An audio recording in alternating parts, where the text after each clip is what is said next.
If you're just like me and you're late to the new Diablo 2 Reign of Warlock, don't worry, I got you. With this cheap Warlock build, I will show you how you can clear most of hell. Hi there, I'm X and today I'm showing you my cheap Warlock Echoing Strike build. It doesn't require any high rules, it doesn't require anything hard to acquire, it's just very simple and it can clear most of hell. Not all places though, but it will do. Alright, let's take a look at the skills. Our main skill is Echoing Strikes.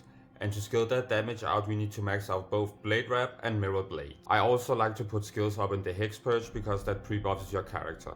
But I do it as a last skill because I also use some skills on the demons. On the demon skills, I only put one in each skill.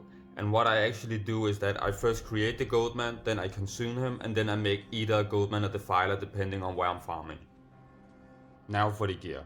As a weapon I chose Obedience, and that mainly because of two reasons. First, of course, it's very cheap to make, you only need a 5-socket Skite or could be anything. And for the second reason, is because it has a 30% chance to cast a level 21 enchant when you kill an enemy. So that actually buffs my damage a lot and makes it a lot easier for me to kill on hill. And the other reason why I chose Obedience is because of the 40% crushing blow. Now for the helmet, I chose Bulwark, a very cheap helm to make and it's easy to find a 3-socket helmet anywhere.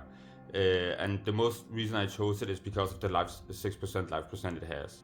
And for the armor as go, I chose to make Smoke. It's a very cheap wound word you can make in any 2-socket armor. I was lucky to find a Mage Blade, and the reason why I use this is because of the all res and the faster hit recovery. Now, my amulet, I was lucky to find the amulet that gives 1 to all skill and 6 to lifesteal. That helps me a lot. But I recommend any amulet that just gives skills.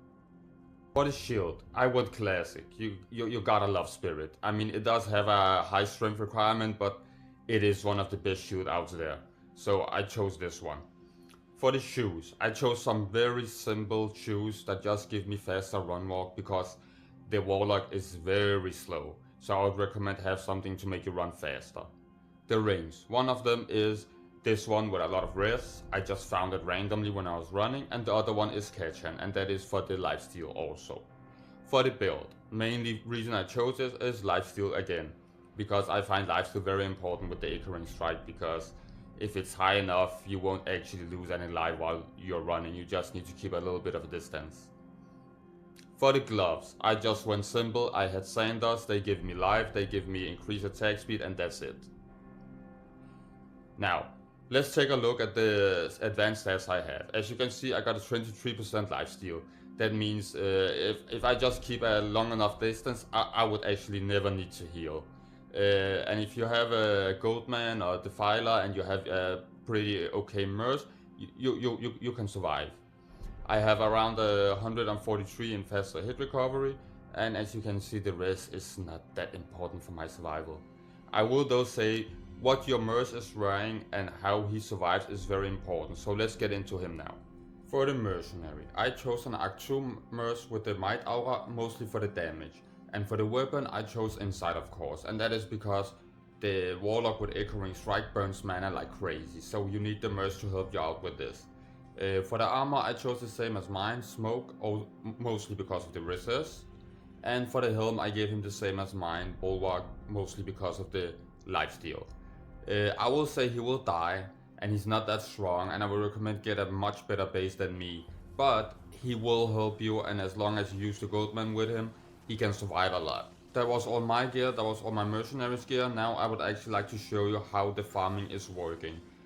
First example I got is the Warlock versus Andariel Terrorized, and as you can see, I almost die, but as long as I keep running away and keep hitting her from far, I actually have a pretty good chance against her. Same goes for Travi. As soon as I get too close, they're actually almost killing me, but if I keep staying away and keep pushing my Goatman into them or lure them out from the place, I can actually kill them, and it goes not the fastest but not the slowest either.